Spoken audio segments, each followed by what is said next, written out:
Good morning sa lahat ng mga tagasunod ni Kristo at sa mga hindi naman tagasunod ng Kristo or believers, welcome to my channel. So ngayon, ang ibabahagi natin na salita ng Diyos itong sa Romans 8:26, itong about the prayer. Kasi merong iba na nagka-question about prayer, yung iba nag-speak in tongues, yung iba umiiyak, ay yung iba normal naman, at yung iba naman walang kalaman-laman, at yung iba naman is parang nag-pray lang na hindi na-acknowledge ang kapangyarihan ng Diyos o ang pagka-Diyos ni Kristo o ang Holy Spirit man. So babasahin ko kung meron kayong mga Bible, just open it with me in the book of Romans 8, chapter 26 hanggang 28. Babasahin ko. Gayon din naman, tinutulungan tayo ng Espiritu sa ating kahinaan. Sa ating kahinaan, hindi tayo marunong manalangin ng wasto. Kaya't ang Espiritu ang lumuluhog para sa atin at sa paraang di magagawa ng pananalita. Ito yung tinatawag na merong mga tinatawag na speak in tongues or something groaning, weeping, like that. At maunawaan ng Diyos na nakakasaliksik sa puso ng tao ang ibig sabihin ng Espiritu, sapagkat ang Espiritu ay lumuluhog para sa mga anak, sa mga banal ayon sa kalooban ng Diyos. Alam natin sa lahat ng bagay ang Diyos ang gumagawang kasama ang mga nagmamahal sa Kanya, ng mga tinawag ayon sa Kanyang panukala sa kanilang ikabubuti. So sa English, kung babasahin natin, the Holy Spirit will teach us how to pray, because we don't know how to pray. The Holy Spirit will teach us the prayer that can't be uttered with groaning, etc. Ganyan. So may ganyan na mga prayer talagang powerful prayer. Like me, pag meron ako hindi ko masyadong mabanggit ng aking mga labi, I just ask the Holy Spirit to help me to pray. I just ask like this: Holy Spirit, help me how to pray. And in that moment, the Holy Spirit will move and teach me how to pray with groaning, ganyan, with etc. Speak in tongues. So yan, ito yung powerful talaga na pray, itong we will allow the Holy Spirit to pray for us. Yung iba hindi nila yan ina-allow, lalo na yung talagang hindi naman mga believers, they are all praying in their with tawag yung kodigo, yung tinatawag na binabasa yung prayer nila. Yung iba naman is naging habit na yung prayer nila. As long as you don't acknowledge the name of Jesus, you don't acknowledge the Holy Spirit, something your prayer is parang lang siya, normal.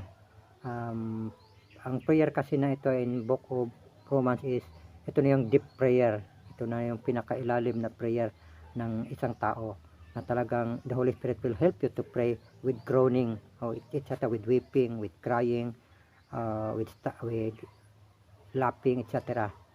Yung iba hindi na nakakaintindi ng ganito kasi yung isip nila is masyado nang sarado.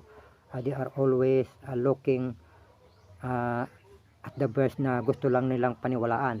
Yung may mga verse kasi na ganyan na hindi na sinabi ni Paul itong mga speak in tongues kasi hindi na mahalaga sa organisasyon ni Paul sa kanyang mga pioneering. So yun ang nila, talagang sinusunod. Yung ibang mga verse naman is ayaw nilang sundin. So lagi natin tandaan na Jesus Christ is still the same yesterday, today, and forever. So hindi nagbabago ang Diyos. Kung meron noon, meron pa din yan ngayon. Ngayon, 3 days fasting na pala ako. Hindi pa ako pinabreak ni God. Hindi ko alam bakit. So, ayan. Yun ang prayer na yung pinaka-deep na prayer talaga, yung Acts, yung Romans 8:26 and 28. So, meron din prayer na parang lang siya, normal na lang na ginagawa natin, yung Lord, please protect my family. Lord, guide my family. Ganyan, etc. Yung mga normal lang. Inaano din yan ni God is ina-acknowledge at pinapakinggan. So, nagtaka ka, mayroong mga believer o tagasunod ni Kristo talagang tingin mo Christian naman sila, believer naman sila, pero nakita mo yung tinatawag na unprotection, wala silang protection kay God. So nagkaroon sila ng tinatawag na nadisgrasya sila ng hindi magandang mga pangyayari na kagulat-gulat para kung tingnan. So ganyan mga sitwasyon is only God knows, only God knows. Pero dapat dito sa mundo, habang tayo ay tagasunod ni Kristo, we will always acknowledge God and we will always ask His protection. Kailangan yung protection, kailangan nasa atin. I share to you about the angel of God who guard me. I think 20 years plus ago, kasi nasa 20s ako ginamit ni God ata. 20s, 22 like that. So in 20s in my life, nasa revival kami.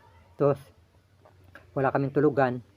Natutulog lang kami sa labas, sa mga upuan, kasi yung church maliit, tapos ang dami mga visitors o mga delegates nandun sa tinatawag na fellowship or gathering. So in that night, matutulog ako sa bangko, sa upuan. And then I asked the angel to guard me. Sabi ko, may angel ka, pwede ba na matulog ako, tabihan mo ako, parang ganon yung dasal ko. So hindi nakatulog ako. Tapos yung kasama kong pastor na meron din siyang tinatawag na anointing, kasi halos naman lahat doon ay mga pastor is anointed by God. So parang na lang siya ano ba tawag doon, parang nag-flooded na rin yung anointing from the speaker to the down.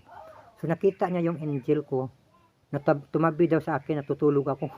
Sabi niya, bro, pagka umaga sabi niya, bro, nakita ko yung angel mo sa'yo kagabi, tumabi sa'yo sa upuan mo. Sabi ko, ha, totoo? Oo, tumabi sa yung angel mo. At talagang totoo yun, kasi there was a time also na nahulog ako sa bangko, sa upuan. Nagano ako ng tubig sa aquarium, kasi mataas yung aquarium, mga 5 feet ata yung aquarium. So nadulas yung upuan. So nahulog ako, dala ko yung balde na may tubig. So hindi ako bumagsak sa lupa ng mabilis. Nakita ng kasamahan ko, ano din siya kay God, parang grabe din siya mag-prayer kasi first time niya.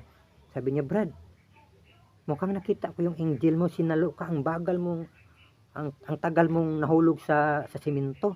Mukhang nakita ko yung angel mo na sinalo ka. Sabi niya, totoo talaga na nahulog ako sa simento na parang natulog lang. Talagang ganun ang nangyari. And then the third time, na sa isang lining, malaking lining, drive ako ng motor. Tapos nahulog ang motor. Nahulog ang, parang ang wheel o ang wheel ng motor na isang sa unahan, nasa lining. Tapos yung isang wheel na nasa hulihan is nasa lupa. So I think mga minutes din ang talagang nakita ko, hinawakan ni God yung wheel ko sa unahan na hindi ako mahulog. Talagang hinawakan, ang tagal, isipin mo parang naging circus yung motor. So nang makababa na ako sa motor, saka pa nahulog ang motor. So sa bigat ba naman ng motor ng STX, sa bigat naman noon, nakaya ko pang buhatin yung motor pataas. Ganon. So ayun yung mga dasal na pwede mong So yun ang ma-advise ko or ma-share ko. You can ask the angel to guide you. Or you can ask the Holy Spirit, or you can ask to the Lord to guide you. Mas maganda talaga, meron kang tinatawag na deep relationship with God.